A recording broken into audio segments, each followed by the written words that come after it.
കോഴിക്കോട് ബാലുശ്ശേരി പാലോറുമലയിലെ ചെങ്കൽ ഖനനത്തിനെതിരായി നടന്ന ജനകീയ പ്രതിഷേധത്തിൽ 8 പേർക്കെതിരെ കേസെടുത്ത പോലീസ്. ഹൈക്കോടതി ഉത്തരവുമായി ഖനനം പുനരാരംഭിക്കാനെത്തിയ ഭൂവുടമകളെ നാട്ടുകാരാണ് തടഞ്ഞത്.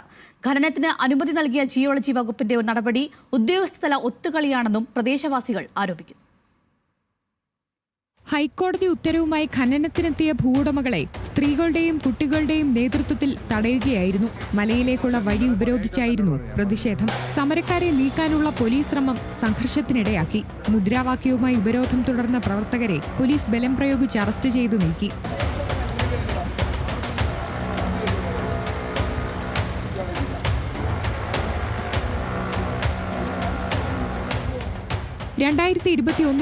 പാലോറമലയിൽ ഖനനം ആരംഭിച്ചത്. അന്ന് ശക്തമായ ജനകീയ പ്രതിഷേധമുയർന്നതോടെ ഖനനം നിർത്തിവെക്കുകയായിരുന്നു. 2024 ഭൂവുടമ ചെങ്കൽ ഖനനത്തിന് അനുമതി ആവശ്യപ്പെട്ട് ഉള്ളിയേരി പഞ്ചായത്തിൽ അപേക്ഷ നൽകി. തുടർന്ന് ഭൂവുടമകൾ ഹൈക്കോടതിയെ സമീപിക്കുകയായിരുന്നു. കോടതി വിഷയത്തിൽ കൃത്യമായി പഠനം നടത്തി റിപ്പോർട്ട് സമർപ്പിക്കാൻ ജിയോളജി വകുപ്പിന് നിർദ്ദേശം നൽകി. ജിയോളജി വകുപ്പ് അനുകൂല റിപ്പോർട്ട് നൽകിയതോടെയാണ് പോലീസ് സംരക്ഷണത്തിൽ ഉടമകൾ വീണ്ടും ഖനനത്തിനായി എത്തിയത്.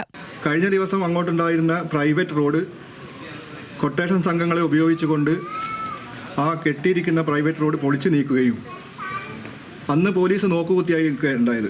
ഇന്ന് പോലീസിൻ്റെ സഹായത്തോടു കൂടിയാണ് ഖനന മാഫിയ നമ്മുടെ സമരസമിതിക്കാരെ നേരിട്ടുകൊണ്ട് അവിടേക്ക് വന്നിട്ടുള്ളത്. അതേസമയം തന്നെ സമരസമിതിയുടെ ശക്തമായ പ്രതിഷേധത്തിൻ്റെ ഭാഗമായിട്ട് പോലീസിന് പിന്മാറേണ്ടി വന്നു. ഞങ്ങളുടെ 8ഓളം സമരഭടന്മാരെ പോലീസ് അറസ്റ്റ് ചെയ്തിരിക്കുകയാണ്. ഖനനത്തിന് അനുകൂല റിപ്പോർട്ട് നൽകിയ ജിയോളജി വകുപ്പിനെതിരെ വ്യാപക പ്രതിഷേധമാണ് ഉയരുന്നത്. പ്രദേശത്തെ ജിയോളജി വകുപ്പ് കൃത്യമായ പരിശോധന നടത്തിയില്ലെന്നും നേരത്തെ സോയിൽ സർവേ നടത്തി ചതുപ്പുനിലമാണെന്ന് കണ്ടെത്തിയ പ്രദേശത്ത് ഖനനത്തിന് അനുമതി നൽകിയത് ഉദ്യോഗസ്ഥതല ഒത്തുകളിയാണെന്നുമാണ് നാട്ടുകാരുടെ ആരോപണം. ന്യൂസ് മലയാളം, കോഴിക്കോട്.